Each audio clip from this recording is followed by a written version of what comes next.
Throughout the 1960s, 70s and 80s, this ship was the most famous in the world. Her name was the Calypso, and she was commanded by the enigmatic Captain Jacques-Yves Cousteau. Cousteau's adventures with the Calypso and her crew, diving on mysterious wrecks, exploring the sea and filming, photographing and documenting places few had seen before, made both him and his unique ship famous.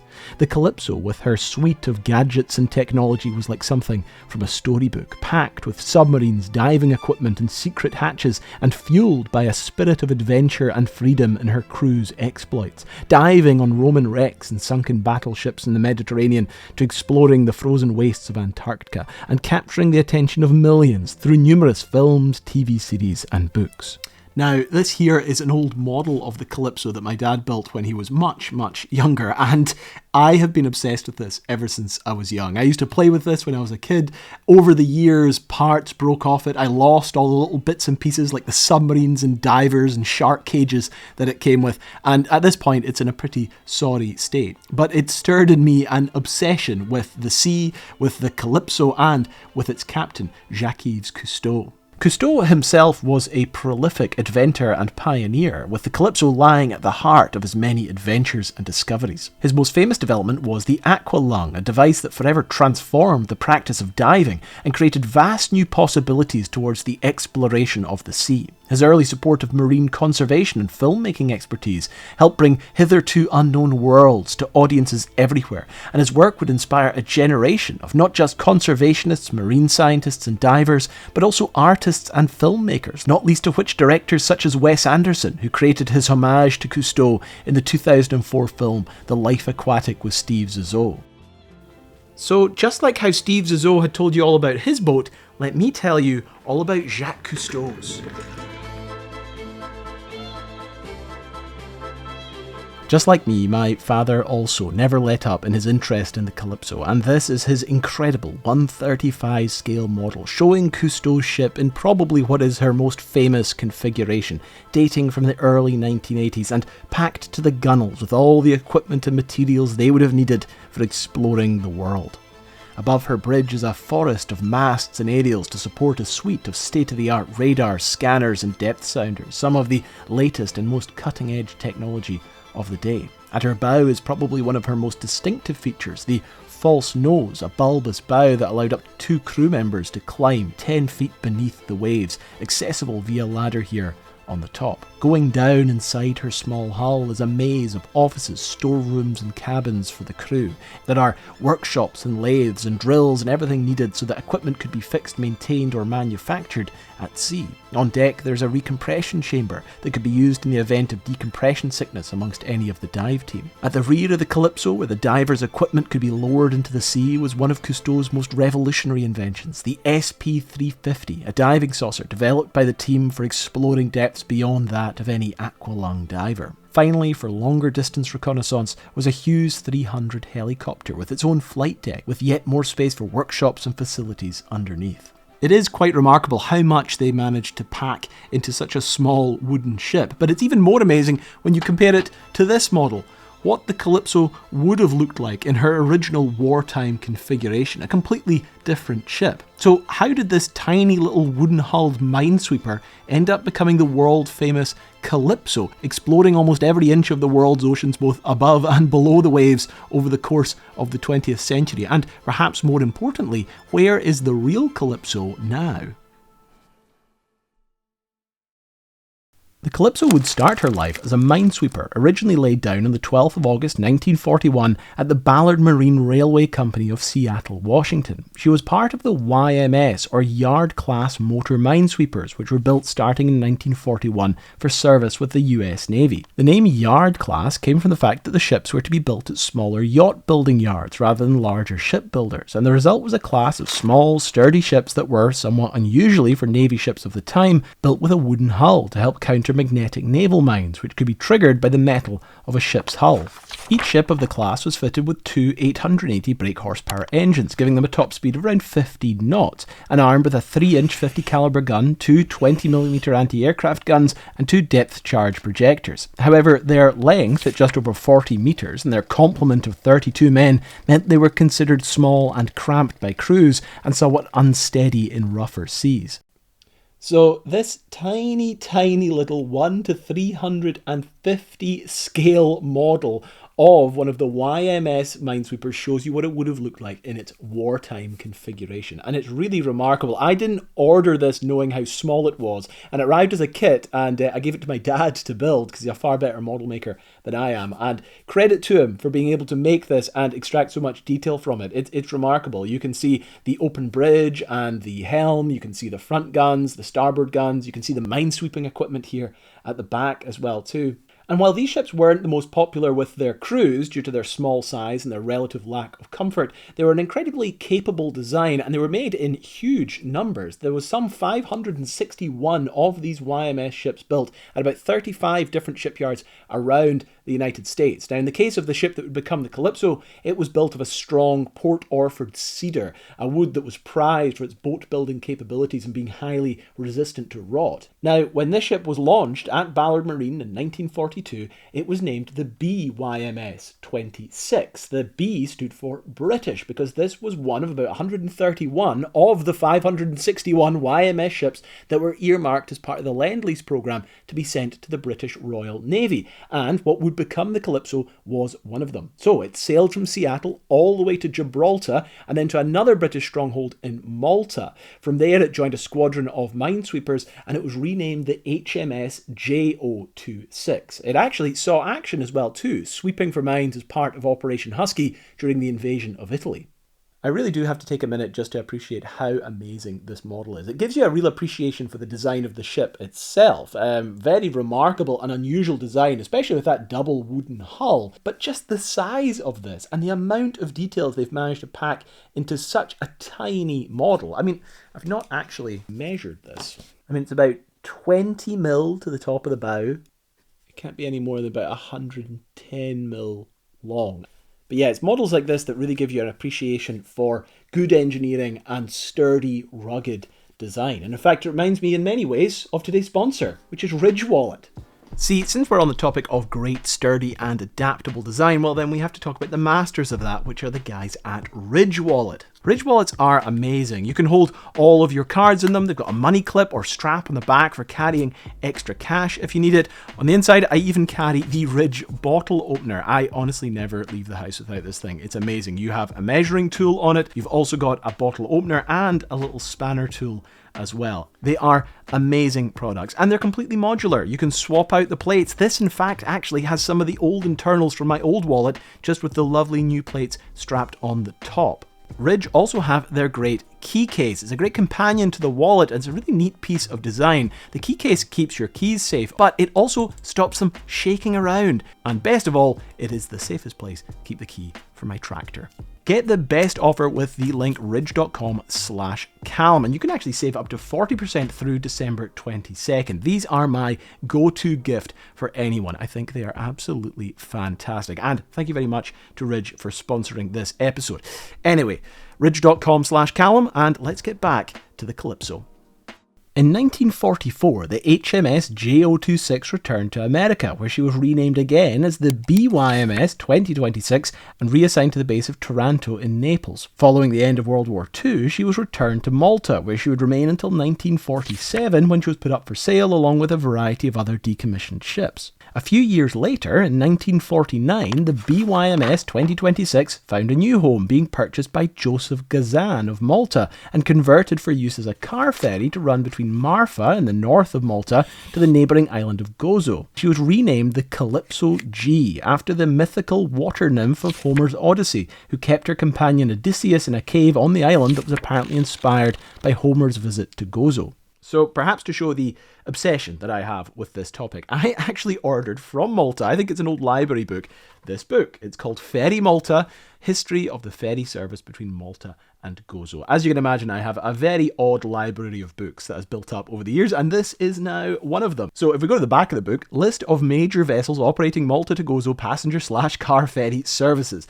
And if we go onto this page, you can actually see here MV Calypso G, 1950 to 51, wood twin-screw motor vessel with your engines, completed by Ballard Marine Railway, Seattle for US government, acquired by Joseph Gazan, Malta, and converted to commercial ferry services. Interesting bit though, if we go over to this page, it says here in the little description, this is the Marfa Pier, so this is where the ships would have been arriving, and it says, Calypso G was not to remain on the service for long, as in July 1950, after only 4 months of service, Gazan sold her at a good price to a trust, and she was transferred to the Compagnie Oceanographique Française in Nice. She was subsequently converted into an ocean survey and underwater research vessel. The letter G dropped from her name, and she is now better known as the vessel commanded by Jacques Cousteau. The sale of the Calypso G and the fact that no suitable replacement was immediately available for the Marfa sailings produced an outcry from the public as well as the postal authorities. So it was not a popular decision to sell her.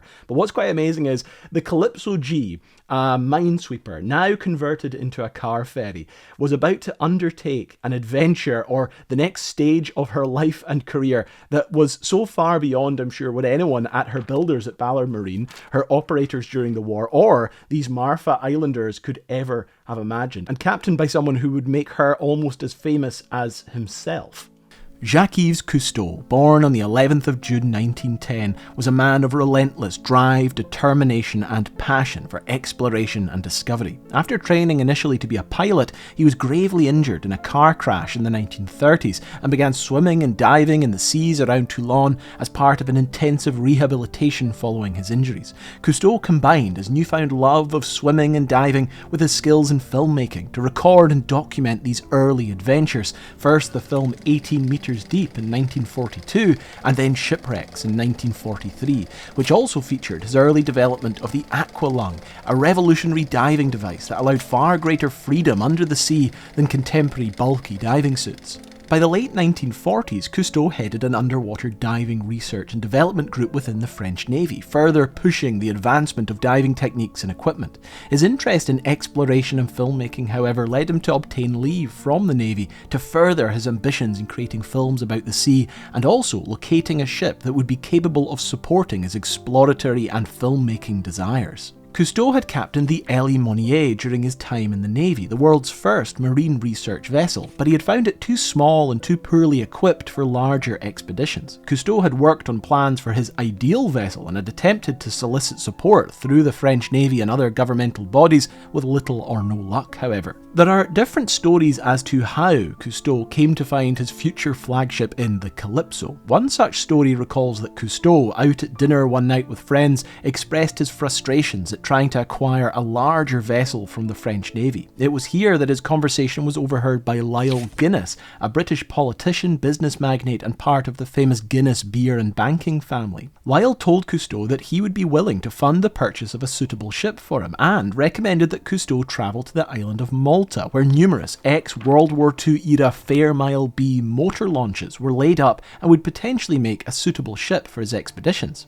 However, Lyle had a stipulation. He would lease Cousteau the ship he wanted for a symbolic £1 per year, but his involvement was to remain completely anonymous. In Cousteau's book The Living Sea, this mysterious benefactor is listed only as Monsieur A. It would only be after Lyle Guinness's death in the 1980s that Cousteau would talk openly about his patronage. Cousteau took Lyle up on the offer, visiting Malta to locate a ship. They were unimpressed with the Fairmiles, but then Cousteau spotted something much larger, the former YMS-class minesweeper Calypso G, now converted to a Maltese ferry. He later recalled seeing her for the first time. Her half-white, half-black wooden planking, anchored among the fishing boats and battleships, enchanted me immediately. I want her. I shall have her. I read her name on the hull, Calypso G. At that moment I realised that I will command her, and that I will sail her to the end of the world. The shape and design of this ex-minesweeper now ferry offered several advantages for Cousteau's plans, not least of which being her larger size and shallow draft that would make navigating coastal reefs and shallow waters easier. Cousteau had found his ship, but now the long and arduous process of preparing her for sea was to begin. After only a few months of service, and much to the annoyance of Malta and Gozo Islanders, the Calypso G was pulled off her ferry route and transferred to Guinness's shipyard in Antibes, where the conversion from car ferry to research vessel would begin. For her initial conversion, and the first of many that would occur over the decades, extra diesel and fresh water tanks were added into the hull to extend her operational range, and the interior spaces were refurbished to make her more comfortable for crews. Workshops and equipment rooms for divers were added, along with 2 Junkers air air compressors that could be used for quickly recharging oxygen bottles. A decompression chamber was also installed for the purpose of treating any divers that might develop the potentially deadly decompression sickness, also known as the bends. On the rear deck, space was made for assembling equipment, and a winch and cranes were installed to assist with the lowering of divers and their kits. In the galley, located amidships, where the ship was most stable and above the natural waterline, a chamber was installed that allowed direct access to the sea for divers. A non-waterproof hatch was located on the outside of the hull itself and could be closed so as not to create any drag while underway. This novel design ensured that the team could dive in the event of rougher weather, or if they didn't wish to attract any undue attention. In the bridge, a suite of navigational equipment, including a sounder, autopilot and gyroscopic compass, were added. As Cousteau had done with his previous ship, the L.E. Monnier, the masts were replaced with an aluminium gantry, featuring spotlights and a mounting point for the new navigational and radio antennas. This gantry also served as a lookout platform that could be used for navigating shallower waters or reefs. Probably the most distinctive change to the Calypso, however, would be the false nose, a new metal forward section containing a bulbous bow, originally with space for just one observer or a camera person to lie in. This would be changed and upgraded over the years, but it would become one of the most recognisable traits of the Calypso. Even with Lyle Guinness's investment, the conversion was becoming incredibly expensive, and Cousteau began to seek donations of equipment and materials from his contacts in the French Navy, as well as private donations from all over the world, even remortgaging his house twice over to help cover the costs. By June 1951, the Calypso, which had now dropped the G at the end of her name, was ordained with her distinctive artwork of a mermaid and white dolphin on the funnel, and about ready to set sail. Cousteau and his wife, Simone, along with Frédéric Dumas, Cousteau's longtime friend and fellow diver, were desperate to put the Calypso to sea and test out their new ship. Despite many of the ship's systems being untested and running on a shoestring budget, the Calypso set out for her first official expedition with a hastily improvised crew of friends, family and colleagues, including Cousteau and Simone's 2 young children. Leaving from their base in Toulon, where the conversion to research vessel had been finished, the Calypso made her way first around Corsica and then down through the Suez Canal and into the Red Sea, taking part in experiments, soundings and dives along the way. Cousteau's mantra of Il fallait voir, or we must go and see for ourselves, drove an exhaustive programme of diving, photography and scientific surveys for this makeshift crew of sailors, filmmakers and scientists. It was also on this first trip that Cousteau and his crew would get to see firsthand just how much punishment the Calypso could take on the high seas. On the 27th of November, the Calypso was caught in a violent storm raging in the Adriatic Sea. At the worst possible moment, her engine suddenly gave out, putting the small ship increasingly at the mercy of the violent weather. With her crew holding on for dear life, wave after wave smashed against the hull, but the Calypso would not turn over, finally riding out the worst of the storm as the engines were thankfully restarted. It was a relief for everyone on board, but it had also proven to be the perfect demonstration of her capabilities and seaworthiness. Cousteau would later remark that while her design may not have won any awards for comfort in moderate weather, her ability to ride out heavy storms and seas was second to none. Aside from her brush with danger in the Adriatic, the Calypso had achieved incredible successes in her first inaugural expedition, and a vindication of Cousteau's eccentric vision of exploration. In that same year, now with an increasingly busy roster of jobs, the Calypso would head out for a rocky, inhospitable island off the coast of Marseille for another revolutionary expedition, the world's first underwater archaeological dig. The team were to establish a year-round base on the small island, with the Calypso acting as a supply and support vessel, and the team began numerous dives to uncover an amazingly well-preserved Roman ship dating from the 3rd century BC. The revolutionary nature of the dig, in which 3,500 dives were made, recovering over 10,000 pieces of remarkably preserved pottery, drew worldwide attention, helped especially by Cousteau's dedication to documenting and filming the entire process. Remarkably, the team were even able to employ the first use of live television broadcast, utilising cameras encased in massive custom-built waterproof housings which could broadcast live from the Calypso. For Cousteau, the Calypso was not just a mobile laboratory and diving platform, but also a fully functional photographic studio and workshop, and over many of our expeditions, the team on board developed numerous new forms of video and photographic capture to better document what they saw and experienced under the waves. In 1953, Dumas and Cousteau published The Silent World, which charted their work and advancements so far. And while the book proved to be a great success, Cousteau, a keen filmmaker, was desperate to turn these adventures into a feature feature-length film. The money for such a venture, however, was not there, but opportunity came in the form of a contract to prospect for oil in the Persian Gulf, using the Calypso as the survey vessel. The money received from this venture, as well as grants from the French government and National Geographic, would finally allow Cousteau to commit to film their adventures on the Calypso and would help propel them to further worldwide fame.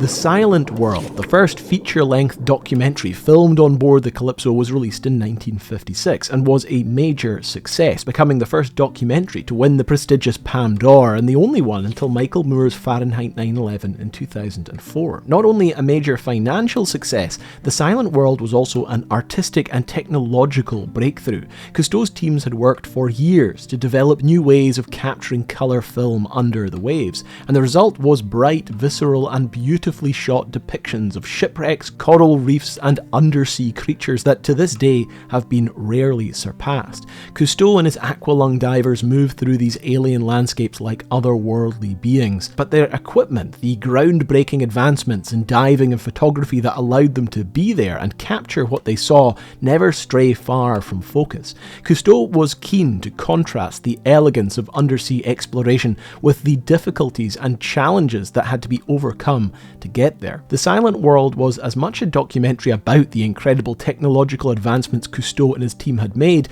than it was about what they found. The unique Calypso and her various equipment features heavily, and scenes of camaraderie and humour amongst the crew help create a sense of limitless adventure and portray the envious freedom Cousteau and his men enjoyed at sea.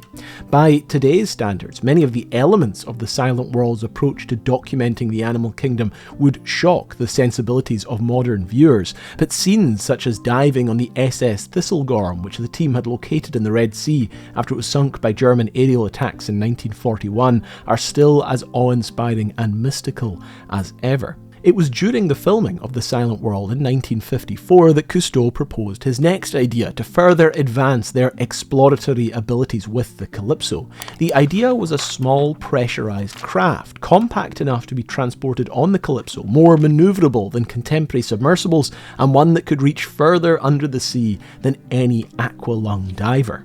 Soon the design of this new miniature submersible, dubbed first the Tortoise, then Denise and finally the SP350, began to take shape. Two people could lie inside the small craft, protected by a pressure-resistant steel hull and with visibility provided by two large portholes. Surrounding this would be a non-pressurised fiberglass hull to streamline the saucer and provide space for the batteries, lights, oxygen, propulsion jets and other equipment.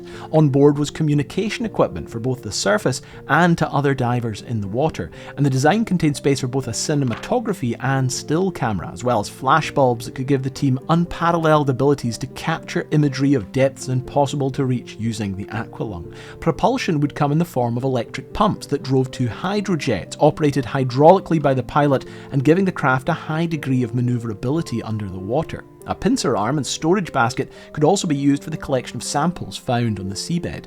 So with their new mini yellow submarine developed, the next thing was trying to find a place on board the Calypso where it could be stored. Easier said than done for a ship this small and also already overburdened with extra equipment and extra crew. The other thing is, although the thing is small, it weighed a lot, about 4 tons fully laden. So they needed somewhere it could be stored, somewhere it could be lifted to, and then deployed, and also the ability to retrieve it. And the current setup of winches and cranes weren't really up to that task for something this heavy. Now the solution came in the form of actually cutting a hole in the rear deck. Now in this model I've removed where the helicopter pad eventually would be to show you what it would have looked like when the submarine was introduced. But on this model you're not going to get a good idea of where the garage space was, and that's because this is actually a functioning model. All the little mechanisms for the propellers and rudders and stuff are accessible from here. However, if we look at my dad's model from the 1970s, his old childhood model, you can actually see here on the deck the correct size and shaped garage for this little submarine. It was just big enough to fit it under the deck, and they could then cover it over, and then it was safe for transportation as they went from expedition to expedition. Now, moving this thing on board and off board, retrieving it and then deploying it, is where they needed extra equipment, because like I mentioned, the winches and cranes weren't really up to the task. That's where this came in. This funny looking crane here at the back was developed specifically for this small submarine, but in many ways this was the most revolutionary thing about the entire setup. It was a hydraulic crane nicknamed YUMBO, and it was actually developed from a shoreside industrial crane, and what it allowed them to do was lift this submarine out of the small garage area, deploy it either off the rear deck or off the port side. That's why it's mounted so far in the corner here. You can actually see where they've cut away at the gunnel so the entire thing can turn around, and then it could retrieve it and then put it back into the garage space. Now, the operation of this required a lot of hydraulics and tanks and various stuff like that, and that's hidden underneath the deck. But the entire deck had to be strengthened at the back here, not only to hold the crane, but the combined weight of YUMBO and the little miniature submarine as it was being deployed or retrieved. This thing proved to be incredibly useful though, and it sort of became a model for hydraulic cranes on future ships. So even though the submarine, I suppose, caught the headlines, it would be this crane that would become the more ubiquitous piece of equipment that would be found in all sorts of ships and all sorts of shapes and sizes. Yet another introduction of technology that happened first here on the Calypso. Being the only French oceanographic vessel in existence at the time, the 1960s would bring forth a relentless array of expeditions for the Calypso and her crew, as well as brushes with danger. In 1959, she crossed to New York for the World Oceanographic Congress, returning via Puerto Rico and crossing to Dakar before returning home. In 1961, she sailed for South America, diving, trawling and sounding at various places from northeast Brazil to as far south as Buenos Aires in Argentina. That same year, she would take part in helping test Conshelf 1, a novel idea that would involve submerging habitable spaces under the water to allow divers to acclimatise to the high pressures under the sea and avoid cases of decompression sickness. Conshelf 1 proved to be a huge success and led to larger and more extravagant plans for undersea bases, which Cousteau championed as the future of undersea exploration. By the mid to late 1960s, the Cousteau was in dire need of overhaul and repair after a punishing few years of expeditions. In 1966, she received her most notable work,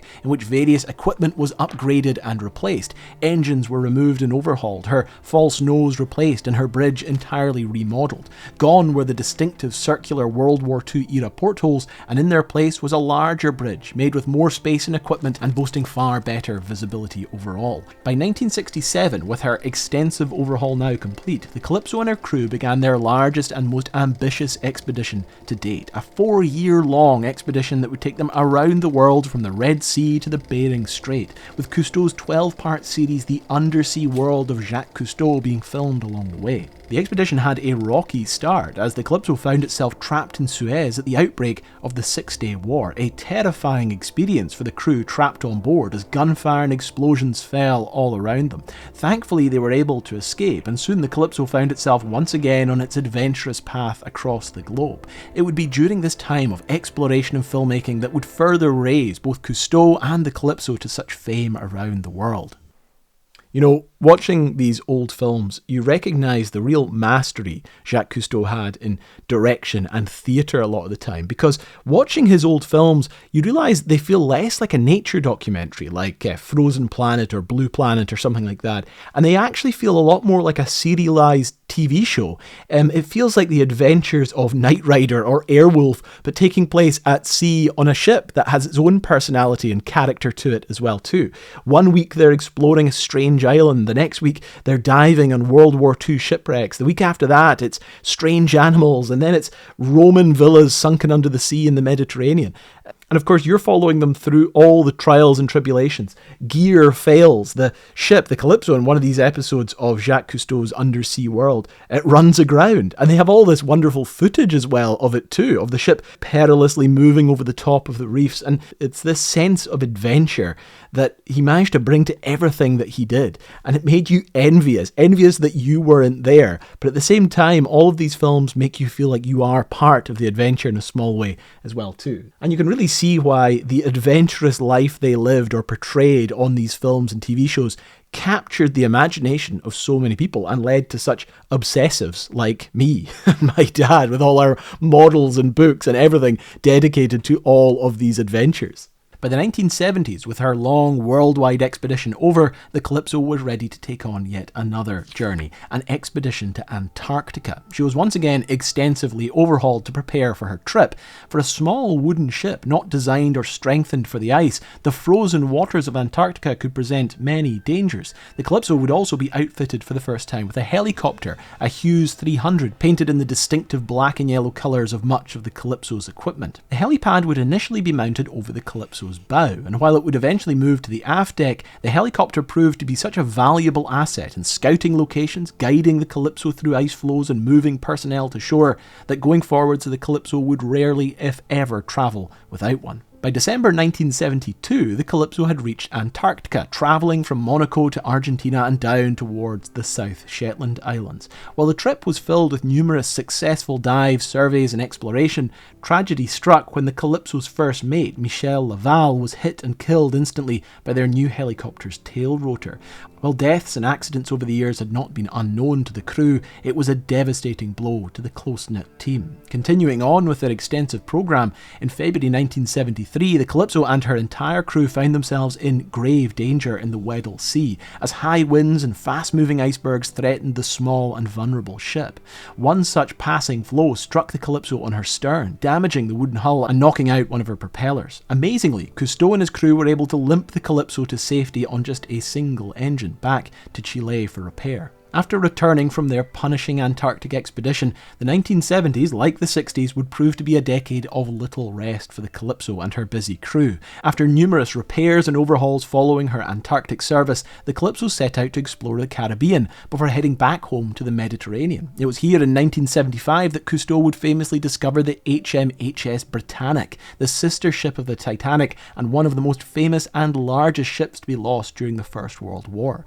Various other expeditions followed, including pioneering research and sampling of water to determine the growing presence of pollution in the world's oceans. The end of the 1970s would also see a historic shift in the Calypso's home base. In 1979, Cousteau decided to relocate the Calypso, as well as the main headquarters of their organisation, from their historic home in France to Norfolk, Virginia, arriving at their new home on June 2nd, 1979. From this new American base, Cousteau and his team used the Calypso to explore numerous stretches of American coastline, photographing the wreck of the famous United States battleship Monitor, sunk in 1862, and navigating the Great Lakes in search of the sunken Edmund Fitzgerald. The Calypso and her numerous adventures over the years had made her famous. By 1979, John Denver wrote his hit song Calypso, dedicated to the little ship and her crew. The Cousteau Society was championing new environmental campaigns, and the Calypso, with its distinctive silhouette and as the spiritual home of their adventures, sat at the heart of it all. But 1979 would mark one of the most tragic episodes in Cousteau's life, the death of his youngest son,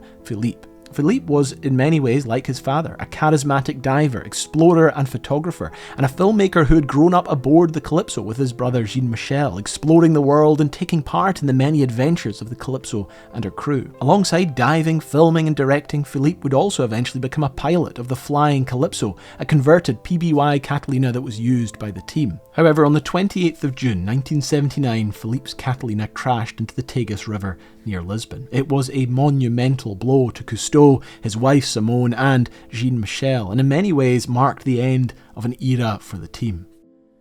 Now, as we reach the 1980s, we get to the sort of final configuration, I suppose, the final form of the Calypso, and it's probably the most famous and recognisable configuration too. It's the one that most of the models that we can see here are based on, and it's also the one that is most heavily detailed in this amazing book called Jacques Cousteau's Calypso.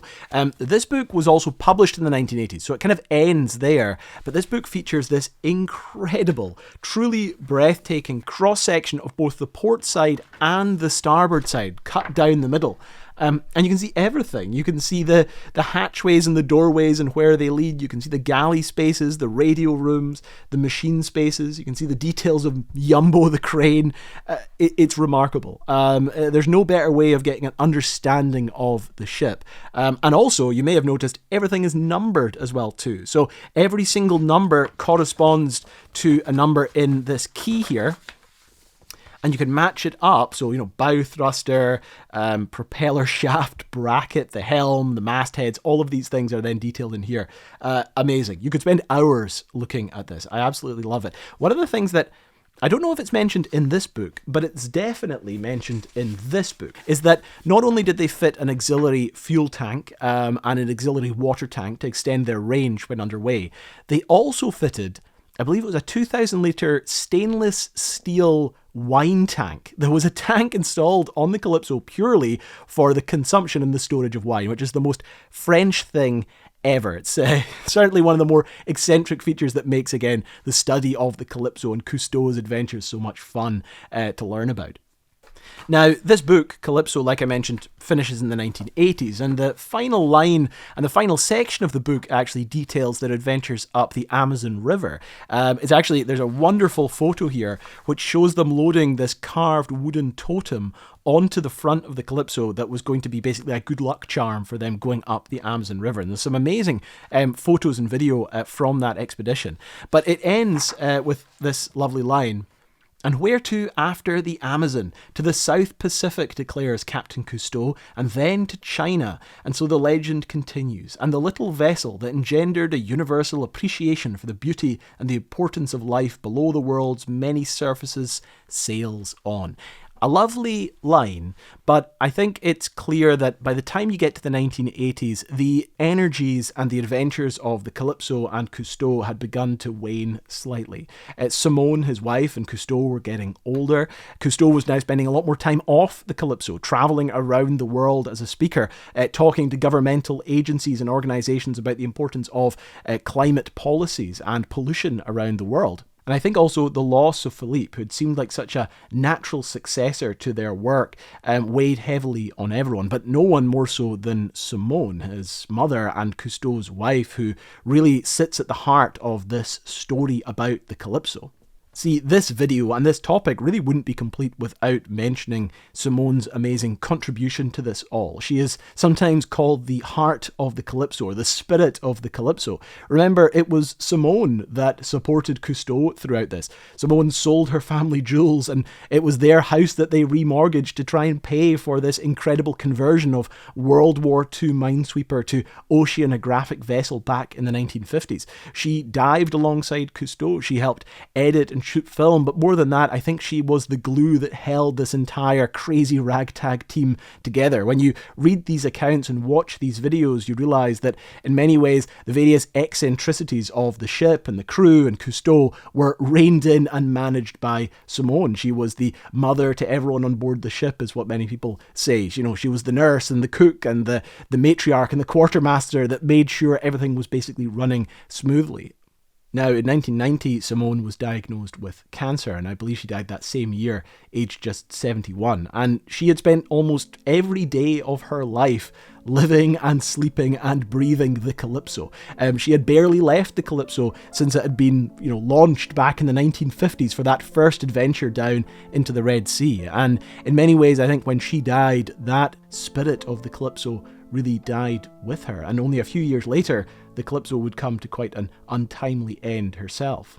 A few years later, in 1996, the Calypso was struck by a barge as she lay tied up in Singapore. The metal barge cut through the Calypso's old wooden hull and caused catastrophic flooding, sinking her at anchor in only 3 minutes. Cousteau was devastated, but soon able to garner enough support to have her refloated and repatriated home to France.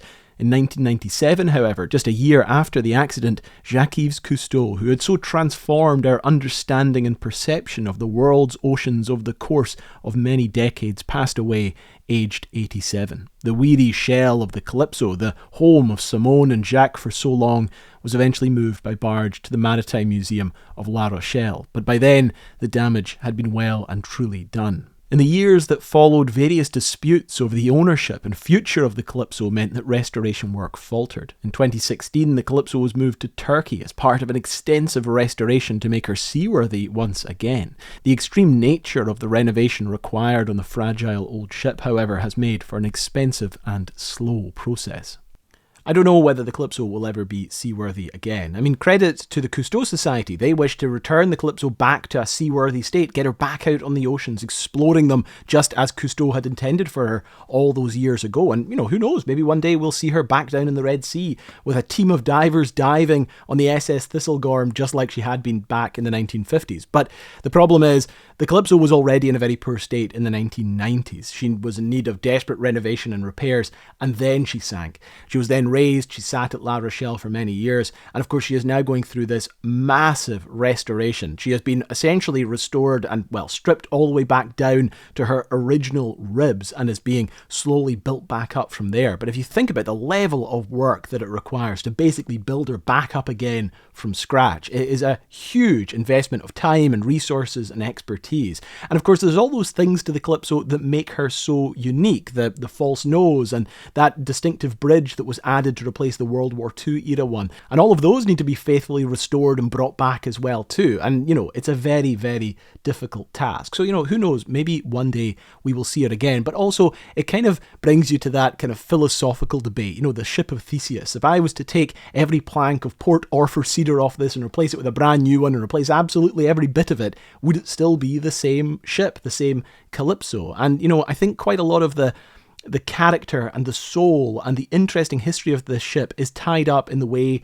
that it was used and the various adaptations that happened to it over the years. And I think one of the things I like the most about this ship is that it was a workboat that was really worked throughout the years. Cousteau clearly wasn't afraid to push it to and beyond its limits, as we saw in its time in Antarctica. And I like those battle scars that it wore. And, I think that now, should we see a new generation of Calypso, it probably won't have that same soul, that same character.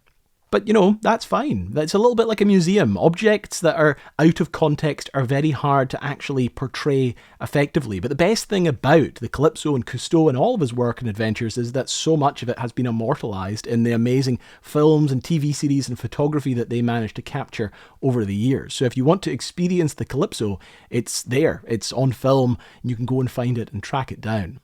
But I think that is a good place to wrap this up. This has been a very long-term project that I've been wanting to get finished. I've been obsessed with the Calypso and with Cousteau for a very, very long time, as you can tell by all the various books and models that I have around me. And I've been wanting to make this video for a long time as well too. This was, a project that I'd wanted to make years and years ago when I first started my YouTube channel. I've been researching it and buying these materials over the course of the past 2.5 years, tracking down things like these National Geographics that have so many of these lovely stories, illustrations, pictures, all of that. The model, this model has been something I've wanted to film with for quite some time.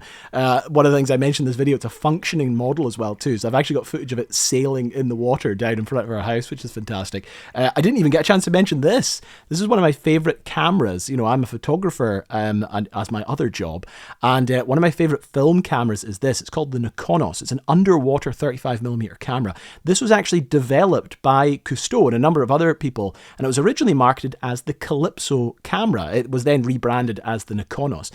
Absolutely amazing. I'd like to make a video on these specifically one day because I think they're absolutely incredible cameras, and I always thought it'd be really fun to take a photo of that thing out at sea using one of these, because I do use this in the sea. It's a fully functioning underwater camera. It's absolutely wonderful. But what I'll do, I'll leave a link to all the various books and stuff like that I've used to create this. Jacques Cousteau's Calypso is amazing. It is sort of the definitive guide to this ship. I would really recommend it if you like illustration, if you like ships, if you're in any way interested in Cousteau or the Calypso. This is an amazing book. It's a great coffee table book to have because it's just fantastic. And like I say, those illustrations we talked about earlier are breathtaking. You could look at them for hours. Another book I'd really recommend is this, My Father, the Captain, My Life with Jacques Cousteau, by Jean-Michel Cousteau, his oldest son. Very touching, really lovely reading from the perspective of him who grew up on the Calypso, and some really lovely insights into his father and his mother, and of course Philippe, who sadly passed away in 1979. There's another book though that I started reading which I'd really recommend. I'm going to keep recommending books because there's so many great ones, but Jacques Cousteau's The Living Sea. I mentioned that he wrote The Silent World, I think with Frédéric Dumas, but The Living Sea is also fantastic. It's written a little bit later and it's got a lot of really interesting details. This is the book I think that mentions the 2,000 litre wine tank that they had installed on the Calypso and other things like that. Some also really nice photos in there too. These things are great. The National Geographic magazines, if you can track them down. The one I would really recommend would be Exploring Davy Jones' Locker with the Calypso, February 1956, the February 1956 edition of National Geographic. The photos in here are amazing, absolutely amazing. I'll maybe post some of the photos and scans of this on my Patreon page if you're interested, patreon.com/Callum Rassay, I think. I'll maybe actually post some more behind the scenes stuff, maybe about the model on there as well too. I'll maybe make a little video all about this model specifically because there's so much to that. But I think that's it. It has been, like I say, a long project. I'm literally just surrounded by books and models, and I've been locked up in my room getting this thing ready because I wanted to finish out the year with this video. But yeah, appreciate it, and appreciate my sponsor as well, Ridge Wallet. Ties in very nicely. If Cousteau had a wallet, I think it would be the Ridge Wallet. But anyway, thank you very much for watching. If you'd like to support my work, liking and subscribing and all of that stuff's always good. Patreon.com/Callum Rassay, ridge.com/Callum. And that's it. I think that's all the links I have. I think that's it. Anyway, bye-bye.